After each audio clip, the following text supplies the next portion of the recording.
बिस्मिल्लाहिर्रहमानिर्रहीम। अस्सलाम वालेकुम नाज़रीन, आज आपको सुनाने लगा हूँ अल्लाह के वली अबू उस्मान हैरी रहमतुल्लाह अलैह का इंतहाई दिलचस्प और ईमान अफरोज वाक़या। अबू उस्मान रहमतुल्लाह अलैह एक महफिल में लोगों को वाज़ और नसीहत फरमा रहे थे। महफिल खत्म होने पर तमाम लोग चले गए मगर एक ताजिर वहाँ बैठा रहा।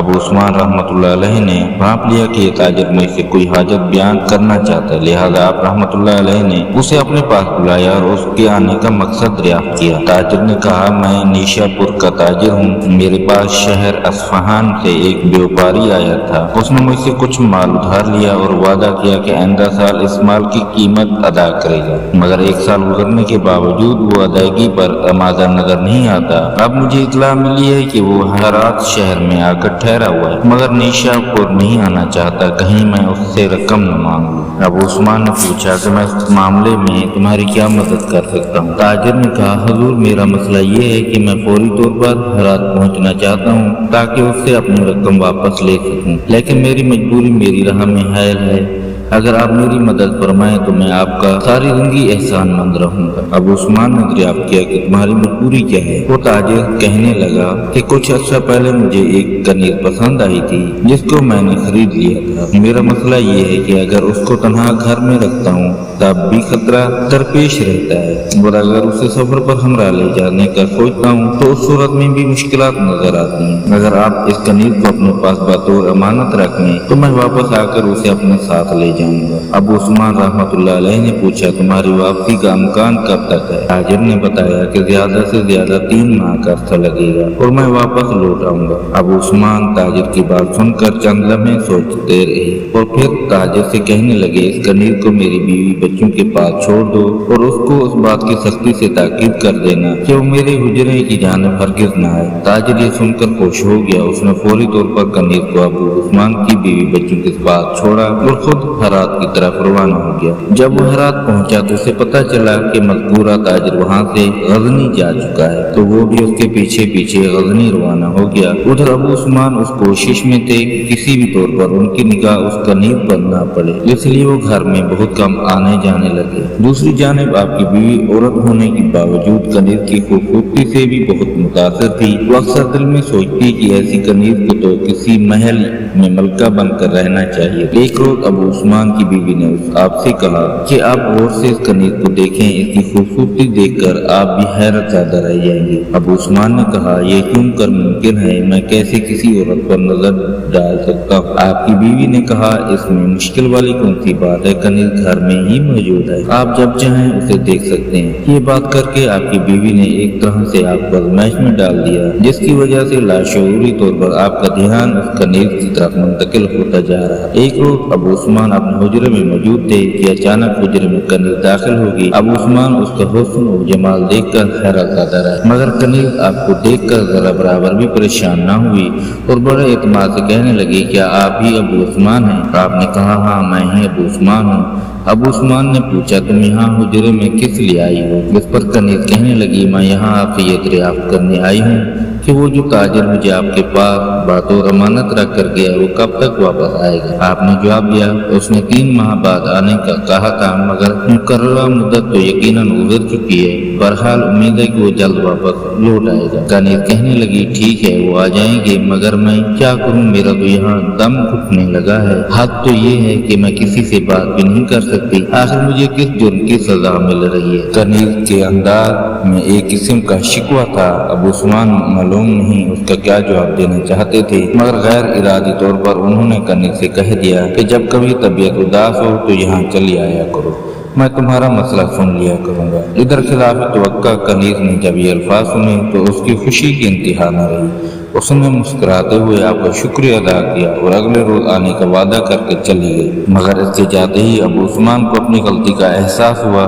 और खुद से कहने लगे, मैंने ये क्या किया। कनीर तो एक तरह से मेरा ईमान का सौदा करके चली गई है, अब मैं क्या करूं। लिहाजा उसी रोज जिस वक्त आप इशा की नमाज पढ़ने का इरादा कर रहे थे, आपको उस कनीर का ख्याल आ गया, जिससे दिल दिमाग पर एक किस्म का सरूर छा गया अलगर्द ये कि कनीज के तस्वर ने आपकी परसुकून जिंदगी में खलल डाल दिया, लिहाजा आप फौरन अपने पीर व मुर्शिद की खिदमत में हाजिर हुए और उन्हें सारा माजरा सुनाकर कहने लगे कि कनीज ने उन्हें आजमाइश की भट्टी में डाल दिया। आपके पीर व मुर्शिद ने पूरा वाक़या सुनने के बाद कहा कि अब मैं तुम्हारे लिए क्या कर सकता हूँ। तुमसे किसी ने कहा था कि इस जोहद शिकन कनीज को अपने घर में पनाह दो। ये सुनकर अबू उस्मान बच्चों की तरह रोने लगे, इस कदर आंसू बहाए कि आपकी दाढ़ी भीगी और अपने मुर्शिद से कहने लगे अगर वो हसीना चंद दिन मजीद उनके घर में रही तो तबाह व बर्बाद हो जाएंगे। मुर्शिद फरमाने लगे अबू उस्मान, मैं इस सिलसिले में तुम्हारी रहनुमाई नहीं कर सकता। हाँ, तुम अरे शहर में चले जाओ, वहाँ यूसुफ बिन हुसैन मुकीम है, वही तुम्हारे इस मसले का हल बता सकते हैं। अबू उस्मान ने कहा अरे शहर तो निशापुर से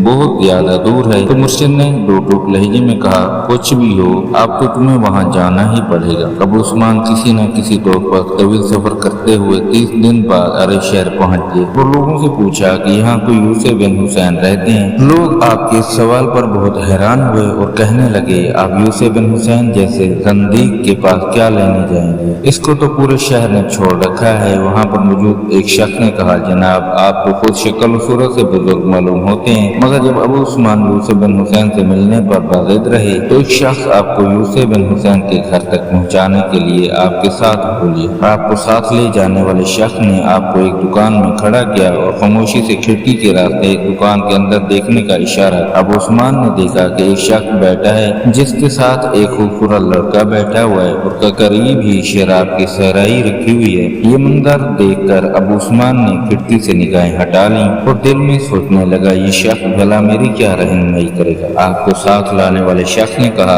आप फरमाइए इस शख्स से आप क्या हासिल कर सकते हैं। अबू उस्मान ने कहा मैंने सब कुछ देख लिया है, मैं अभी निशापुर वापस लौट जाऊंगा। निशापुर वापस आकर अबू उस्मान ने जब ये वाक़या मुर्शिद को सुनाया तो सख्त नाराज हुए और कहने लगे कि आरे शहर के लोगों ने तुम्हें वर्गला लिया और एक सच्चे खुदा रसीदा शख्स से तुम्हें मिलने नहीं दिया। जब मैंने तुम्हें खुद कहा था कि तुम्हारे मर्द का इलाज यूसुफ बिन हुसैन के पास है तो फिर तुमने मेरी बात क्यों न मानी। बेहतर यही है कि दोबारा जाओ और यूसुफ बिन हुसैन से मिलो। अबू उस्मान वापस आरे जाने ही वाले थे कि घर से एक मुरीद ने आकर अर्ज किया हजरत घर वाले बहुत परेशान हैं, आप फौरन घर तशरीफ ले चले। आपने मुरीद से कहा मैं दोबारा अरे शहर जा रहा हूँ तो मेरे घर वालों को इतला दे देना। मुरीद ने दोबारा मौका पाकर धीरे से आपके कान में कहा कि वो रश्क हो कनीज आपको बेहद याद करती है।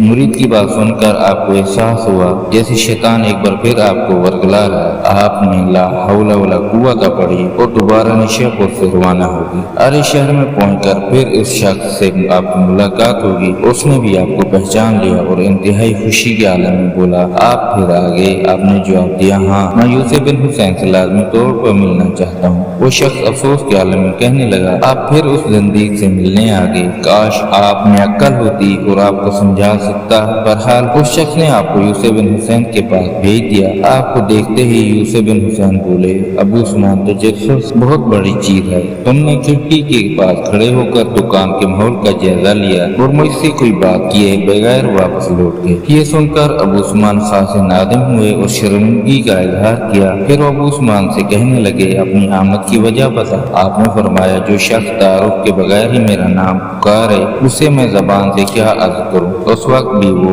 नौजवान लड़का यूसुफ बिन हुसैन के पास बैठा था और करीब ही सहराई भी रखी हुई थी। यूसुफ बिन हुसैन कहने लगे वो ताजिर अभी वापस नहीं आया, तुम खूबसूरत कनीज को अपने पास कब तक रखोगे। अब तो अबू उस्मान का पैमाना सब्र और लबरेज हो गया। वो यूसुफ बिन हुसैन से कहने लगे हजरत एक तरफ आप इतना रोशन ज़मीर हैं और दूसरी तरफ ये बुरी आदत है, मैं कुछ समझा नहीं। यूसुफ बिन हुसैन ने पूछा कि ये आपसे किसने कह दिया, कैसी बुरी आदतें। अबू उस्मान ने लड़के और सुराही की तरफ इशारा किया। तब वो हुसैन बिन यूसुफ कहने लगे ये मेरा बेटा है, इसकी माँ का इंतकाल हो चुका है, इसलिए इसे मैं हर वक्त अपनी नजरों के सामने रखता हूँ और खुद ही इसे पढ़ाता हूँ। अब तुम पूछोगे कि सुराही के अंदर क्या है, तो कोई नापाक चीज नहीं बल्कि रंगदार मीठा शरबत है। लिहाजा उनकी हकीकत जानकर अबू उस्मान हैरत ज़्यादा हो गए और अपनी सोच पर सख्त नादिम हुए। फिर यूसुफ बिन हुसैन ने मुस्कुराते हुए ابو عثمان سے کہا کہ وہ ہم نیشاپور واپس چلے جائیں کیونکہ جس مقصد کے لیے آپ دوبارہ آئے ہیں وہ پورا ہو چکا ہے۔ ابو عثمان نے پوچھا مگر وہ کس طرح؟